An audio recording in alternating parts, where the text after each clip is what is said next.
Thanks to our friends at The Motley Fool for sponsoring this video. Visit fool.com/Rive to receive the top 10 stocks to buy right now.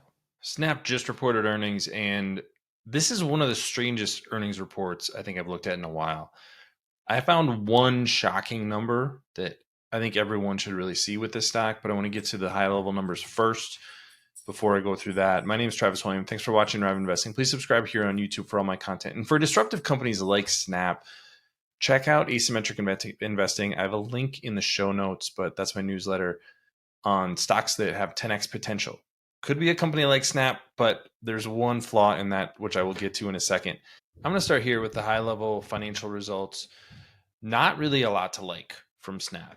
Revenue was $989 million in the quarter, down from a little over $1 billion a year ago, 7% decline there.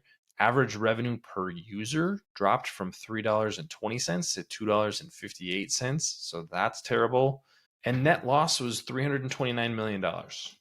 So just off the bat, revenue is not doing great. Earnings aren't doing great. Adjusted EBITDA was $1 million. So that's positive.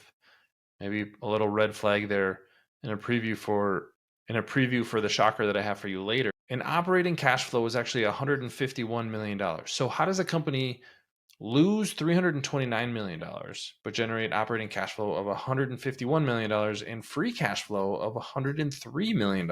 All of these are kind of strange numbers from Snap, but I'll get to exactly what's going on here. The one positive is that people are using the platform at a really rapid rate. Snap always puts these nice charts together so you can kind of see exactly how the business is trending. And in a lot of ways, things are doing fairly well. The number of users is up 15% from a year ago to 383 million. That's pretty solid. Not a lot of growth in North America, a little bit of growth in Europe, but most of the growth is in the rest of the world. So that's great. I think there's a lot to like with that trend right there. This is revenue by geography. So rest of the world revenue growing 34%. If we go down to revenue per user, here's where things get a little bit hairier. North America down 18%, Europe down 12%, the rest of the world up 6%. So not great trends overall. And then from a cost side, adjusted gross margin fell by 5% to 56%, and operating costs are continuing to rise. Now, the company did go through a round of layoffs. I'll get to that in a little bit. So headcount is starting to come down. But you can see that infrastructure costs are going up, and that's really the biggest reason that operating costs are going up for the business. Here's a look at that operating margin. So again, down a little bit, but operating expenses that at least the company has under its control, starting to at least move in the right direction. Here we get to the bottom line, and this is what I was talking about. So net loss, big net losses of the last 5 quarters, but you can see that adjusted EBITDA over that time has been positive every quarter and has now been positive for 8 consecutive quarters. Operating and free cash flow, a similar story. Positive for most of the last 6 quarters. Both were positive for most of the last 6 quarters. So what's going on here?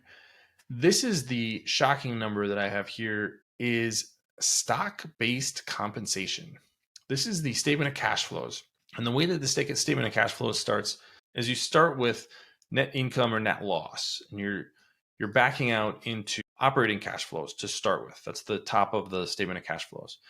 So one of the things that you do is you say, here's stock-based compensation that we gave out that has to be expensed, but it's not a cash cost. So you add that number back in. That's why this number right here is positive. You're adding this number back to the net loss. This stock-based compensation number alone is almost as much as the company's net loss. But here's the shocking thing. If we go to this supplemental information number, the number of employees that Snap has, down 15% year over year. Headcount is 5,201 employees. If you just divide the stock-based compensation by the number of employees, Snap is paying $240,000 per year per employee in stock-based compensation. That's crazy. This is a company that says it's cash flow positive.